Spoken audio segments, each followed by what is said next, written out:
Chega a ser irônico, mas Vladimir Putin, em sua cruzada militar, se tornou um grande propagandista da OTAN.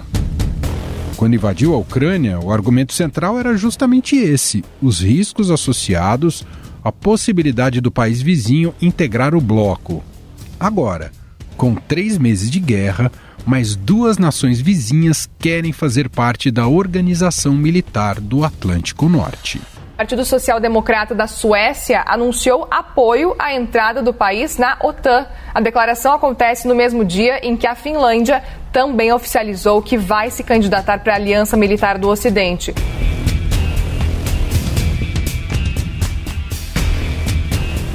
A Finlândia, que faz fronteira com a Rússia, decidiu solicitar a adesão. O anúncio foi feito pelo presidente e a primeira-ministra do país e oficializa o que ambos vinham afirmando desde a semana passada, apesar das ameaças russas de retaliação. Os ministros das Relações Exteriores dos 30 países membros da OTAN reuniram-se em Berlim com os chanceleres da Finlândia e da Suécia para discutir a possibilidade de adesão à aliança. Para serem aceitas, as candidaturas precisam de apoio unânime.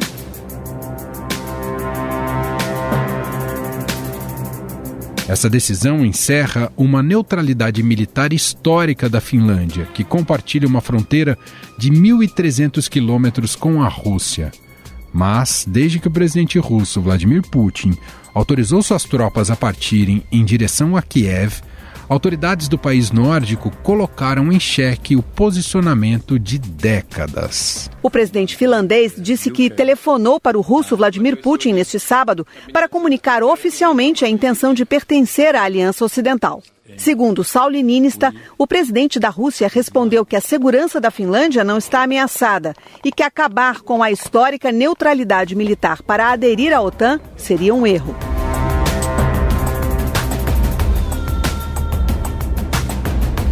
80% dos finlandeses disseram apoiar a adesão, em comparação com apenas 20% antes da guerra. Por causa dessa movimentação, Putin disse ao presidente finlandês Sauli Niinistö que acabar com a neutralidade seria um erro que poderia prejudicar as relações entre os dois países. O governo russo descreveu esse movimento como ameaça à segurança e disse que pode retalhar. Inclusive, a Rússia fez um alerta sobre a possível adesão da Suécia e a Finlândia à OTAN está aumentando o risco geopolítico. Disse que caso os países entrem na aliança, o governo russo vai ter que reforçar as defesas na região, inclusive mobilizando armas nucleares.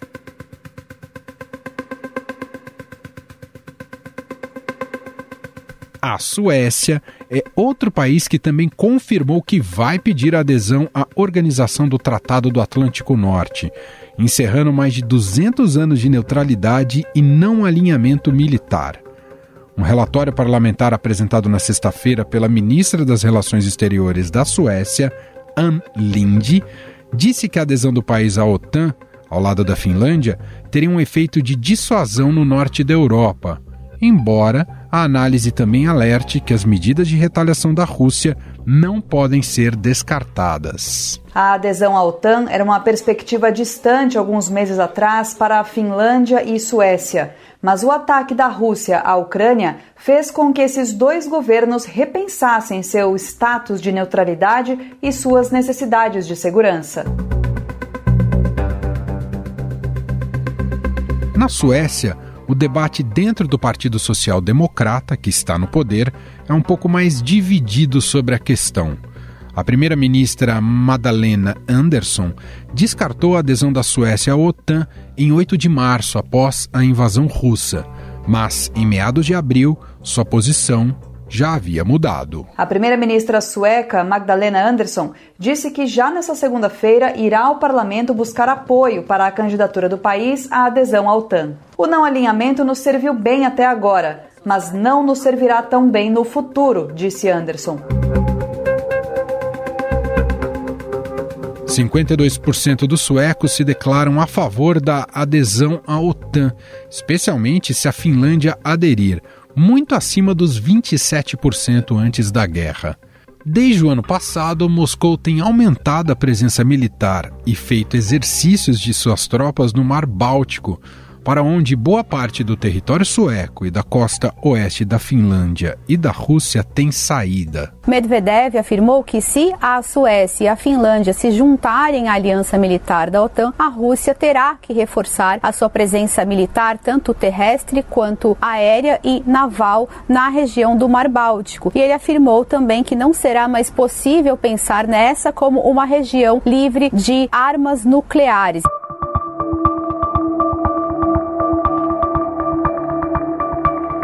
A entrada na OTAN necessita da aprovação dos 30 países membros da aliança, e uma oposição turca pode atrapalhar os planos dos países escandinavos. O presidente da Turquia, Recep Erdogan, acusou os dois países de abrigar militantes curdos, considerados terroristas por Ankara, e se disse contra a adesão. Na reunião dos ministros das Relações Exteriores da OTAN, o turco Mevlut Cavusoglu oficializou a contrapartida. Para aceitá-los no grupo, o país exige que os dois suspendam o apoio aos curdos e liberem a venda de armas para a Turquia. A demanda está sendo estudada. Entre as condições para o apoio da Turquia estão o fim do apoio aos curdos, garantias de segurança claras e a suspensão das proibições de exportação impostas ao país. Já o secretário-geral da OTAN, Jens Stoltenberg, garantiu que os dois países nórdicos serão recebidos de braços abertos na aliança. O secretário-geral da OTAN, Jens Stoltenberg, disse nesta quinta-feira que a aliança está pronta para integrar a Finlândia rapidamente caso ela se candidate à adesão. Saúdo a declaração conjunta do presidente finlandês Sauli Niinisto e da primeira-ministra Sanna Marin, apoiando a candidatura de adesão à OTAN sem demora, disse Stoltenberg em uma mensagem à imprensa.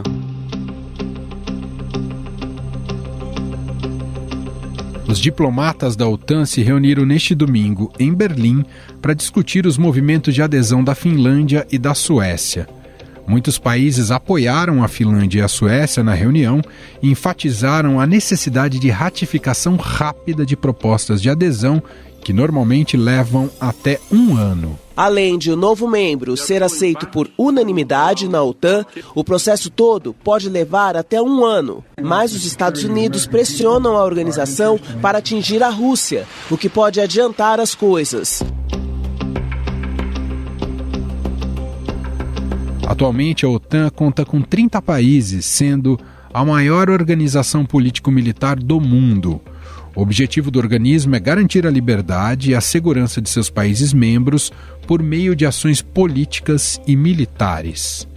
E sobre a entrada da Finlândia e da Suécia, e o que isso pode ocasionar em relação à Rússia e aos rumos da guerra na Ucrânia, vamos conversar com Roberto Ibel. Ele é professor de Relações Internacionais da ESPM e Senior Fellow do ISAP, que é o Instituto Sul-Americano de Política e Estratégia.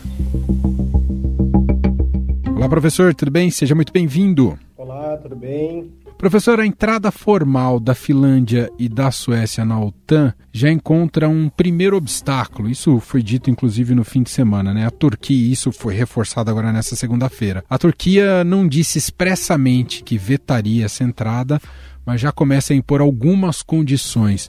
Como é que o senhor vê essa reação do Erdogan? Olha, eu vejo a reação do Erdogan como uma tentativa de barganha para a Turquia ganhar algo nessa adesão da Suécia e da Finlândia à OTAN. Eu duvido muito que a Turquia venha, de fato, a barrar essa adesão dos dois países à OTAN, porque isso traria consequências, eu diria, muito ruins para a Turquia, no sentido de medidas como sanções econômicas, uma sanção política ainda maior. Hoje a Turquia ela está sob um regime autoritário do Recep Erdogan, é considerado um líder autoritário, tem perseguido a oposição, tem perseguido grupos de defesa de direitos humanos, enfim. Então as relações do Erdogan com os países da OTAN, e mais especificamente da União Europeia, não são relações muito estáveis, né? Não são relações, digamos assim, muito positivas.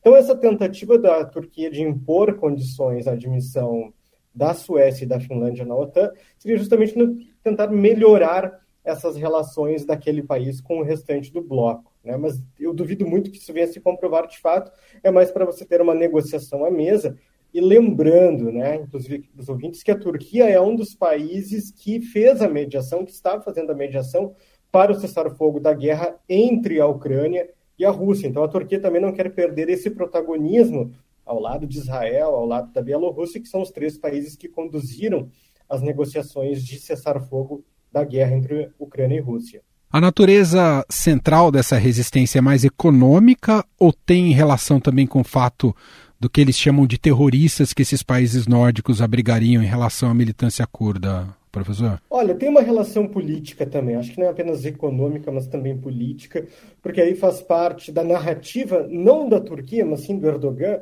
no sentido de que os curdos, né, as lideranças políticas curdas seriam terroristas. O próprio partido curdo na Turquia é considerada pelo regime do Erdogan como uma organização terrorista, quando na realidade nós sabemos que são grupos que buscam uma autonomia regional, uma autonomia territorial, querem formar o seu país.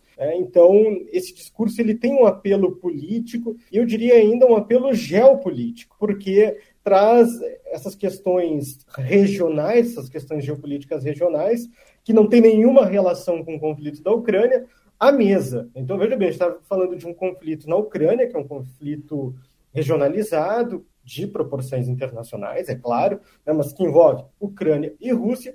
E hoje já estamos falando da questão curda, que não tem nenhuma proximidade, inclusive geográfica, com a Ucrânia, né? Então é mais um elemento que se soma a essa conturbada questão geopolítica que envolve Rússia, Ucrânia. Eu diria todo hoje, não apenas o leste europeu, mas já trouxe para o conflito toda a região do continente europeu.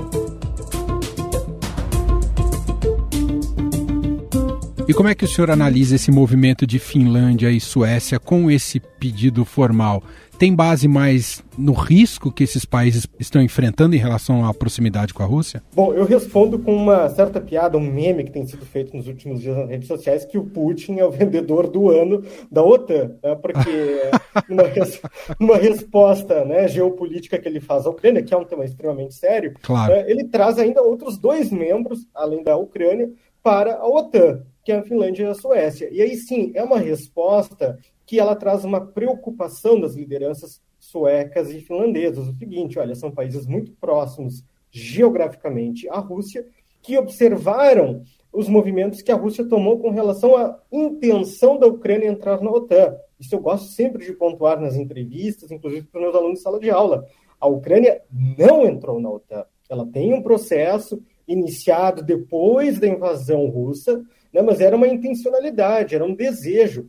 E a Suécia e a Finlândia, eu vejo que elas fizeram este cálculo no seguinte sentido: olha, se nós não entrarmos na OTAN, nós estaremos vulneráveis a qualquer tipo de ameaça, a qualquer tipo de ação da Rússia. Não que talvez isso seja a melhor resposta geopolítica neste momento, mas ela traz uma imagem para o sistema internacional, especialmente para Vladimir Putin, dizendo o seguinte: olha, nós estamos observando os movimentos da Rússia, não apenas na Ucrânia, mas em todo o leste europeu. Então, eu acho que era a resposta mais, pensando em relações internacionais, a mais natural que poderíamos ter neste momento. As duas buscando ingressar na OTAN, outros países os países eslavos, né, países do norte europeu já fazem parte da OTAN, como a Letônia, a Lituânia, a Estônia, outros países escandinavos já faziam parte, ou eram estados associados à OTAN, como a própria Noruega, a Islândia e a Dinamarca.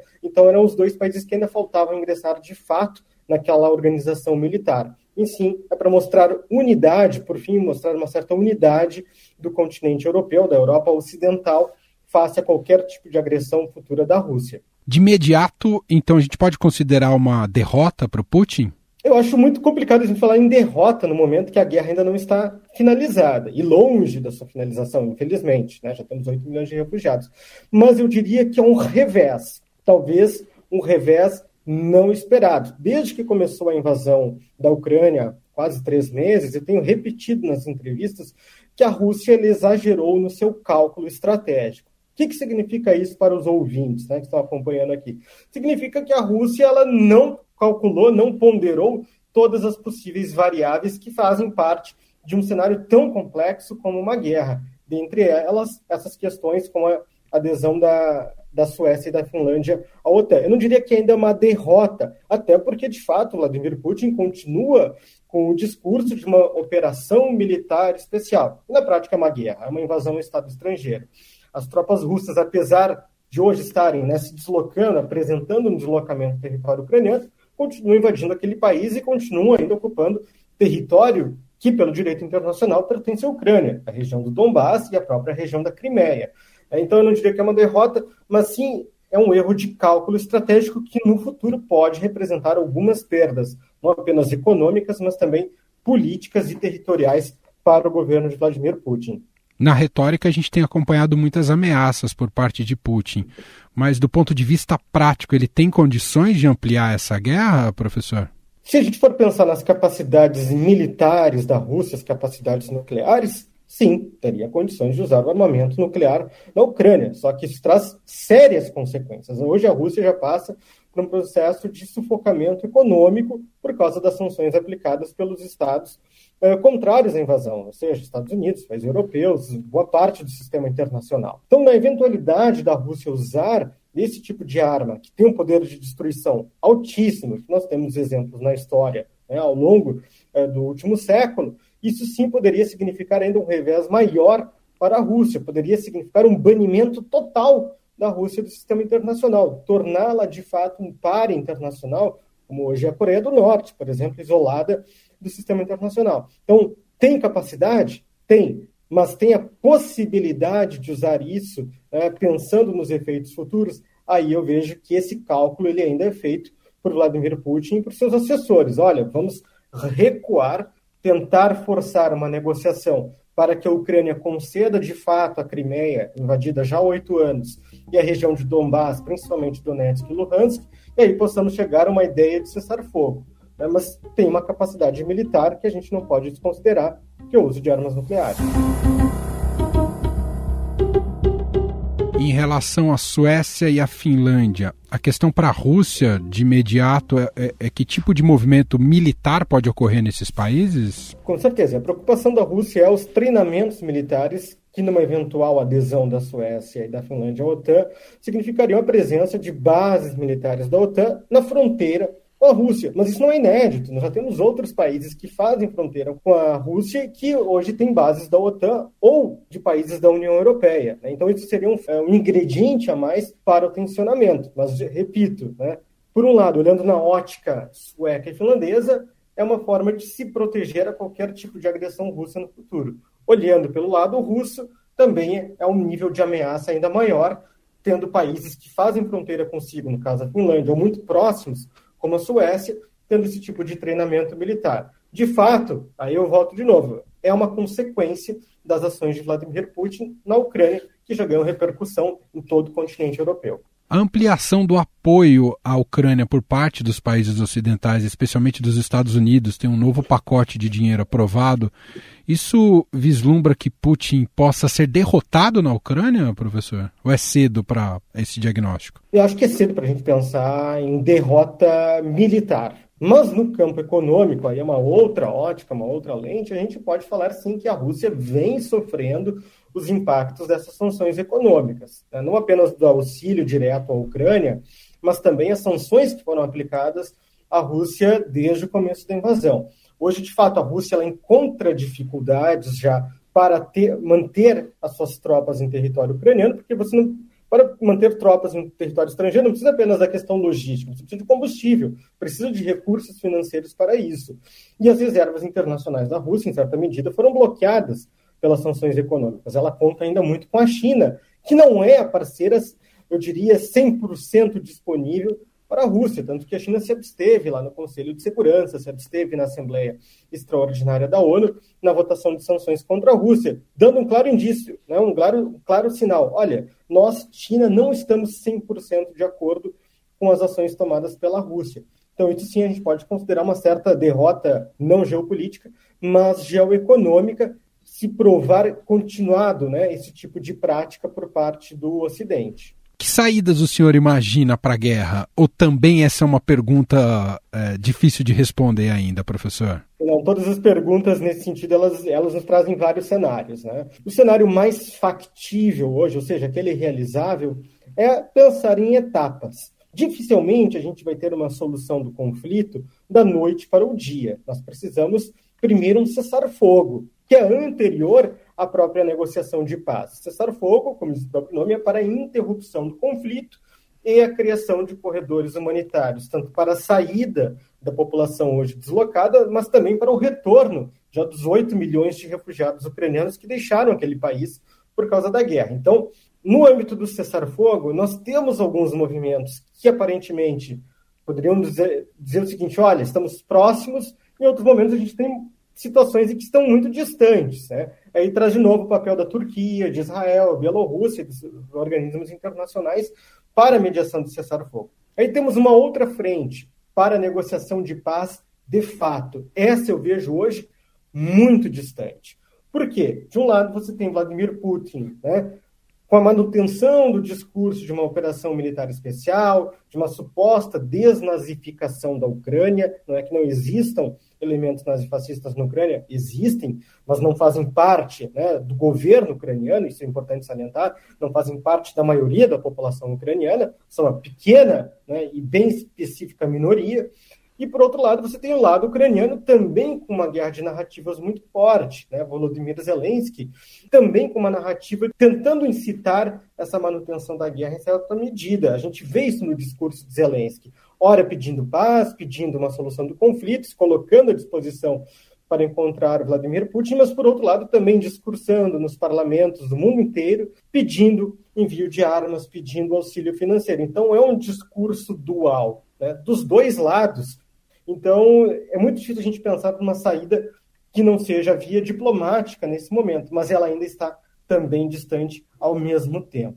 Então, eu acredito que não tem como a gente prever quando será concluído esta guerra, né, este conflito internacional, mas nós já temos hoje, pelo menos, elementos que possibilitem enxergar quais são os caminhos. E aí, vale a pena ressaltar que certamente não será uma intervenção da OTAN na Ucrânia. A OTAN já deixou isso muito claro, que ela não se envolverá diretamente no conflito. Então a gente pode descartar qualquer hipótese de uma terceira guerra mundial, de uma nova guerra fria, enfim. O que a gente pode e tem certeza hoje é, enquanto a guerra durar, continuarão as sanções econômicas à Rússia e, infelizmente, o aumento do número de refugiados, que para mim é o aspecto mais triste, mais grave dessa guerra, que é um número que não para de crescer, infelizmente. Hoje, a ONU já chega a projeções de 10 a 15 milhões de refugiados ucranianos, que é mais de 10%, quase 20% da população total da Ucrânia. E impacta toda a Europa, né, professor? Exatamente, porque os países que acolhem esses refugiados estão no limite, né, para receber esses refugiados. Muito bem. Nós ouvimos aqui Roberto Ibel, professor de Relações Internacionais da ESPM, Senior Fellow do ISAP, Instituto Americano de Política e Estratégia, gentilmente aqui atendendo a nossa reportagem. Obrigado mais uma vez, professor. Um abraço. Eu que agradeço pela oportunidade. Um grande abraço.